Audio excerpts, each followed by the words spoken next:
안녕하세요. 2025년부터 로켓크로스 비용이 변경되는데요. 반품 회수비와 재입고 비용이 생겼습니다. 지금 많은 유튜브 영상에서 큰일 났다, 판매하지 말라는 거냐, 판매가 올리면 로켓 배지 뺏기는데 어떻게 하라는 거냐 라는 얘기가 나오고 있는데, 이번 비용 상승에서 크게 타격을 입는 판매자분들이 90%가 넘을 것 같지만, 이런 상황 속에서도 거꾸로 이득을 보는 방법이 있습니다. 위기가 기회라는 말이 있죠. 영상 뒤쪽에 말씀드리겠습니다. 저도 제가 맨 처음에 쿠팡 판매를 시작할 때 제가 들었던 강의와 유튜브를 통해서 배웠던 방법으로 만약에 지금까지 판매를 계속하고 있었다면 아마 저도 크게 타격을 봤을 거예요. 그래서 이번 영상에서는 로켓크로스 비용이 변경되는 부분들과 어떻게 비용 상승에도 오히려 이득을 볼 수 있는지 정리해 드리겠습니다. 일단 입출구 배송비는 여기 보시면 27년 1월 31일까지 기존 프로모션 가격으로 유지됩니다. 그래서 2년 정도는 타격이 없는데요. 하지만 이것도 앞으로 온라인 판매를 계속 하시려면 계속 생각은 하고 계셔야 합니다. 일단 입출구 배송비는 당장의 문제가 아니기 때문에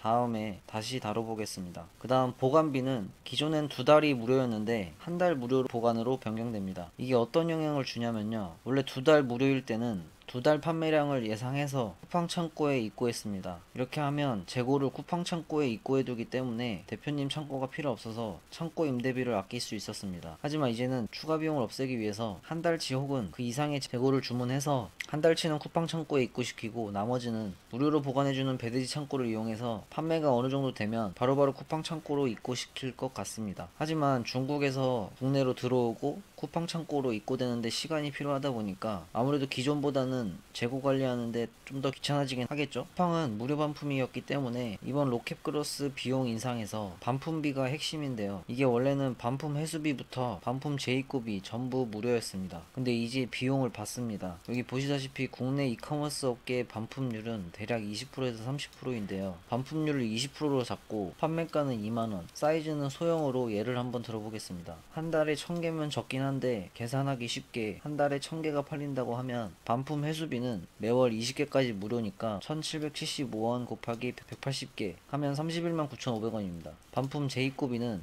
2만원일 때 개당 1000원이니까 1000원 곱하기 180개 하면 18만원입니다. 그럼 두 개를 합치면 약 50만원 정도인데요. 그리고 반품으로 재입고가 되면 기존 판매가보다 할인이 들어가죠. 그리고 아예 파손되거나 판매하기 힘든 상태로 반품되는 경우가 굉장히 많습니다. 이런 경우는 아예 원가를 날리는 거죠. 이런 이유들 때문에 한 달에 1000개를 팔면 반품으로 50만원보다 더 많은 비용이 발생됩니다. 재할인, 파손된 제품, 비용을 합쳐서 이 비용과 동일하다고 가정했을 때 한 달에 1000개를 팔면 약 100만원 정도의 비용이 추가로 발생됩니다. 기존의 개당 판매 마진에서 1000원씩을 빼줘야 합니다. 이게 어느 정도 영향력인지 설명해 드릴게요. 제가 예전에 강의를 듣고 배운 방법으로 소싱한 제품이 약 50개 정도가 되는데요. 쿠팡과 네이버의 경쟁 업체들과 비슷한 가격으로 판매한다고 하면 개당 마진이 쿠팡 수수료, 입출고비, 배송비, 부가세만 빼고 대부분 2,000원에서 3,000원 정도 남더라고요. 중요한 건 이건 광고비를 안 뺀 마진입니다. 개당 마진이 3,000원 남는다고 해볼게요. 그럼 1,000원을 빼주면 2,000원으로 줄어듭니다. 그럼 상위 노출되는 상품이거나 차별화된 부분이 있어서 구매 전환율이 높은 상품이 아니라면 광고비를 빼고 나면 팔 때마다 마이너스라고 생각하셔도 무방합니다. 설령 마이너스가 아니더라도 엄청난 수익 감소로 이어지죠. 1,000원이면 3,000원에 30%입니다. 갑자기 마진이 30%가 날아가는 거예요.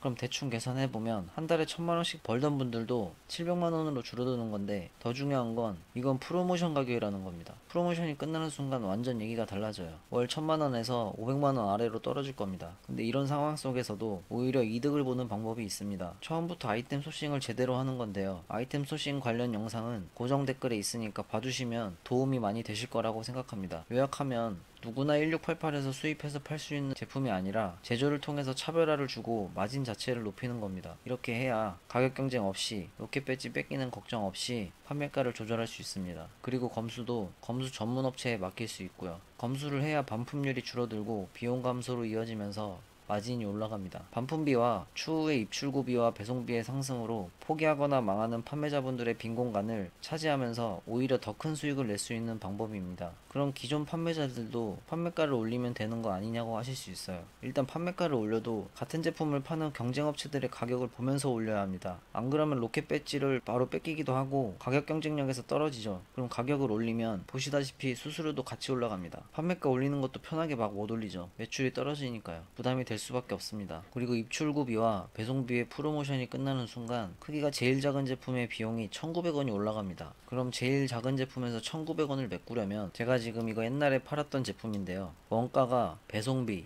부가세 이것저것 다 포함해서 2,100원이었는데 9,000원에 팔았습니다. 네이버 쿠팡 경쟁업체들과 비슷한 가격이었어요. 오히려 더 싸게 파는 판매자분들도 많았고요. 아무튼 그런 3,600원 정도 남습니다. 광고비는 계산 안 해볼게요. 여기서 1,900원의 마진을 추가시키려면 대충 2,300원 정도 올려야 합니다. 9,000원에 팔던 걸 2,300원을 올려야 합니다. 판매가를. 그럼 대략 25% 정도를 올리는 거예요. 그럼 당연히 가격 경쟁력에서 밀리고 구매 전환율이 떨어지겠죠. 매출이 떨어집니다. 그래서 판매가를 올려도 매출의 영향을 거의 받지 않기 위해서는 남들과는 다르게 제조를 통한 차별화가 필요합니다. 제조를 통한 차별화 영상 고정 댓글에 있으니까 봐주시면 도움이 많이 되실 거라고 생각합니다.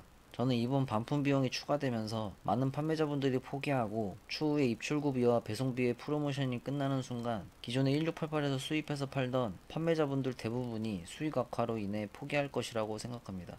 지금부터 준비하셔야 합니다. 제가 처음 쿠팡 강의를 듣고 유튜브를 보면서 배웠던 소싱 방법을 아직도 똑같이 가르쳐주고 있더라고요. 그럼 막무가내 수입 후 판매 방식은 진짜 위험하거든요. 제가 하다가 깨닫고 그때 그렇게 수입해서 팔던 제품 다 정리하고 제조를 통한 차별화 아이템으로 변경했기 때문에 더 잘 알고 있습니다. 그리고 차별화 없이 수입하는 게 쉽다 보니 많은 분들이 접근하시는 것 같습니다. 근데요, 대표님이 일하는 게 쉬울수록 편할수록 리스크는 올라갑니다. 저는 제가 했던 경험들과 레드오션 속에서 살아남아서 큰 수익을 내는 방법들, 그리고 브랜드를 만들어 나가는 과정들을 대표님들과 함께 나누면서 같이 성장해서 나중에는 함께 의견도 나누고 성장하는 커뮤니티를 만들고 싶습니다. 꼭 차별화를 통해서 쿠팡의 비용이 상승해서 포기하는 사람들 속에서 오히려 기회를 얻어서 큰 수익을 내셨으면 좋겠습니다. 제 채널이 작아서 구독을 안 해두시면 다시 찾기 힘드시니까 구독 눌러두시고 무료로 정보 얻어가시면 도움이 되실 겁니다. 다음 영상에서 찾아뵙겠습니다. 감사합니다.